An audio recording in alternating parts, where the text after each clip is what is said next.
ఆక్రమించాలనుకున్నాడు. ధర్మశాస్త్ర బోధకులు, గురువులు, ప్రధానార్చకులు ఏం చేశారు? యేసు ప్రభు యొక్క స్థానాన్ని ఆక్రమించడానికి ఆయన్ని చంపేశారు. కాబట్టి యేసు ప్రభు ఏం చెప్తూ ఉన్నాడు? ఇదిగో నా యొక్క ద్వారము తిరుసభ.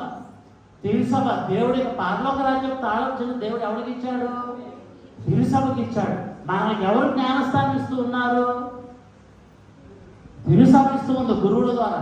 ఎవరు మనకి దివ్యసభ ప్రసాదాన్ని ఇస్తూ ఉన్నారు? గురువు ద్వారా తిరుసభ ఇస్తూ ఉంది.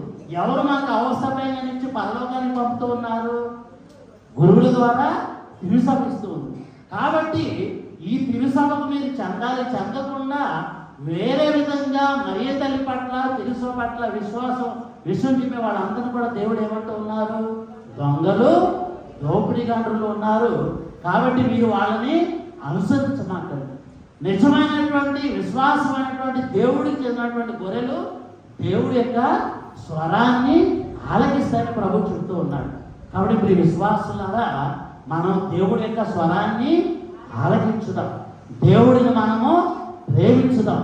ప్రతిరోజు ప్రతి రాత్రి కూడా ప్రభు యొక్క పాదాలను చూస్తూ, ఆయన యొక్క వాక్యాన్ని ఆలకిస్తూ, ప్రతి ఆదివారం ప్రభు శరీరత్వాన్ని స్వీకరిస్తూ మనం జీవించినట్లయితే ప్రభు మందకు సంబంధించిన వాళ్ళు.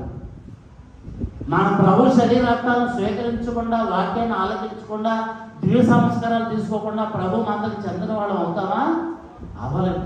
కాబట్టి ఇప్పుడు విశ్వాసులారా, ప్రభు యొక్క వాక్యాన్ని ఆలకించుదాం. దేవుడు మనకు నిత్య జీవాన్ని ఎప్పుడు ఇస్తాడంటే ప్రభు సన్నిధిలో మనము జీవించినప్పుడు. ప్రభు సన్నిధి మనకి ఎలా వస్తుంది? కుటుంబంలో జపమాల చెబుతూ, వాక్యం చదువుతూ, దేవుని పూజ బలిలో శరీరత్వాన్ని స్వీకరించినప్పుడు ప్రభు సన్నిధి మనకు వస్తుంది. అందుకనే పేతురు గారు పరిశుద్ధాత్మను పొందిన వెంటనే వాక్యం చెబితే సుమారు ఎంతమంది ఒక్కరోజు జ్ఞానస్థానం పొందారు? సుమారు 3000 మంది జ్ఞానస్థానం పొందారు. వాళ్ళందరూ అడిగారు, అయ్యా మేము ఏం చేయాలి?